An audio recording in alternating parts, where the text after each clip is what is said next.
প্রযোজ্য। আমার আজকের নিবেদন কবি সুনির্মল বসুর 8টি আনা পয়সা। 8টি আনা পয়সা ছিল খোকন বাবুর ট্যাঁকে। রথের মেলায় কিনবে গাড়ি, খেলনা কত রং বাহারি। তাই নিয়ে সে ঘুমের মাঝে স্বপ্ন কত দেখে। লাট্টু লাটাই মন্ডা মেঠাই কিনবে মনের সাধে।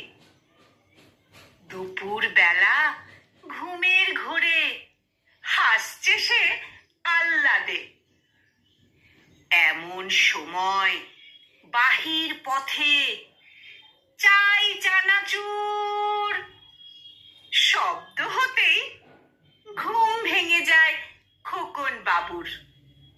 মানল না আর মানা, 8টি আনা পয়সা দিয়ে আনলো কিনে চানা।